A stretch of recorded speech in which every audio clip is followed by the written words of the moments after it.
March 28ರಿಂದ IPL season 19 ಆರಂಭಗೊಳ್ಳಲಿದೆ. ಇನ್ನು IPL season 19ರ ಮೊದಲ ಪಂದ್ಯ ಆರ್ಸಿಬಿ ಮತ್ತು ಸನ್ರೈಸ್ ಹೈದರಾಬಾದ್ ತಂಡಗಳ ನಡುವೆ ನಡೆಯಲಿದೆ.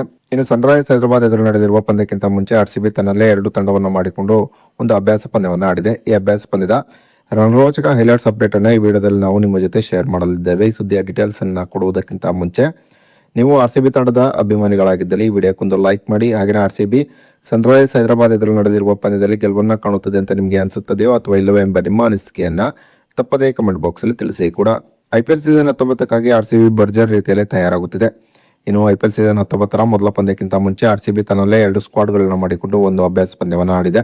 ಈ ಅಭ್ಯಾಸ ಪಂದ್ಯದಲ್ಲಿ ಒಂದು ತಂಡದ ನಾಯಕತ್ವದ ಜವಾಬ್ದಾರಿಯನ್ನು ರಜತ್ ಪಡಿದಾರ್ ಹೊತ್ತಿದ್ದಾರೆ, ಇನ್ನೊಂದು ತಂಡದ ನಾಯಕತ್ವದ ಜವಾಬ್ದಾರಿಯನ್ನ ಜಿತೇಶ್ ಶರ್ಮಾ ಹೊತ್ತಿದ್ದರು. ಈ ಅಭ್ಯಾಸ ಪಂದ್ಯದಲ್ಲಿ ಮೊದಲು ಬ್ಯಾಟಿಂಗ್ ಇಳಿದಂತ ಜಿತೇಶ್ ಶರ್ಮಾ ನಾಯಕತ್ವದ ತಂಡ ನಿಗದಿತ 20 ಓವರ್ನಲ್ಲಿ 6 ವಿಕೆಟ್ ಅನ್ನು ಕಳೆದುಕೊಂಡು 249 ರನ್ಗಳನ್ನು ಹೊಡೆಯಿತು. ಜಿತೇಶ್ ಶರ್ಮಾ ನಾಯಕತ್ವದ ತಂಡದ ಪರವಾಗಿ ಒಂದು ಭರ್ಜರಿಯಾದಂತಹ ಬ್ಯಾಟಿಂಗ್ ಪ್ರದರ್ಶನ ತೋರಿದಂತ ಟೀಮ್ ಡೇವಿಡ್ ಕೇವಲ 45 ಎಸೆತದಲ್ಲಿ 96 ರನ್ ಹೊಡೆದರು. ಇನ್ನು ನಾಯಕ ಜಿತೇಶ್ ಶರ್ಮಾ 20 ಎಸೆತದಲ್ಲಿ 40 ರನ್ ಹೊಡೆದರು.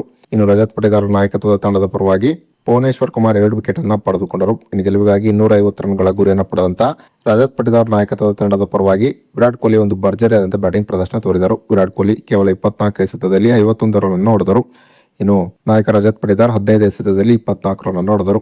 ಇನ್ನು ಕಡೆಯ 2 ಓವರ್ನಲ್ಲಿ ರಜತ್ ಪಟಿದಾರ್ ನಾಯಕತ್ವದ ತಂಡಕ್ಕೆ ಗೆಲ್ಲಲು 24 ರನ್ಗಳ ಅವಶ್ಯಕತೆ ಇತ್ತು. ಅದರಲ್ಲೂ ಕಡೆಯ ಓವರ್ನಲ್ಲಿ ರಜತ್ ಪಟಿದಾರ್ ನಾಯಕತ್ವದ ತಂಡಕ್ಕೆ ಗೆಲ್ಲಲು 15 ರನ್ಗಳ ಅವಶ್ಯಕತೆ ಇತ್ತು. ಈ ಹಂತದಲ್ಲಿ ರಜತ್ ಪಟಿದಾರ್ ನಾಯಕತ್ವದ ತಂಡದ ಪರವಾಗಿ ರೊಮಾರಿಯೋ ಶೆಫರ್ಡ್ ಮತ್ತು ಜಾಕೋಬ್ ಬೆಥೆಲ್ ಒಂದು ಭರ್ಜರಿಯಾದಂತಹ ಬ್ಯಾಟಿಂಗ್ ಪ್ರದರ್ಶನ ತೋರುವುದರ ಮೂಲಕ ರಜತ್ ಪಟಿದಾರ್ ನಾಯಕತ್ವದ ತಂಡಕ್ಕೆ ಒಂದು ರೋಚಕವಾದಂತಹ ಜಯವನ್ನ ಈ ಅಭ್ಯಾಸ ಪಂದ್ಯದಲ್ಲಿ ತಂದುಕೊಟ್ಟರು. ಒಟ್ಟಿನಲ್ಲಿ ಅಭ್ಯಾಸ ಪಂದ್ಯದಲ್ಲಿ ಆರ್ಸಿಬಿ ಎಲ್ಲ ಆಟಗಾರರು ಒಂದು ಭರ್ಜರಿಯಾದಂತಹ ಪ್ರದರ್ಶನವನ್ನು ತೋರುವುದರ ಮೂಲಕ ಮಿಂಚುತ್ತಿದ್ದಾರೆ. ಸದ್ಯ ಆರ್ಸಿಬಿ ಆಟಗಾರರ ಫಾರ್ಮ್ ನೋಡಿದರೆ ಖಂಡಿತವಾಗಿಯೂ ಮಾರ್ಚ್ 28ರಂದು ಸನ್ರೈಸ್ ಹೈದರಾಬಾದ್ ಎದುರು ನಡೆಯಲಿರುವ ಪಂದ್ಯದಲ್ಲಿ ಆರ್ಸಿಬಿ ಗೆಲುವನ್ನ ಕಾಣಬಹುದು ಎಂಬ ನಿರೀಕ್ಷೆಯಲ್ಲಿ ಇದೀಗ ಆರ್ಸಿಬಿ ಅಭಿಮಾನಿಗಳಿದ್ದಾರೆ.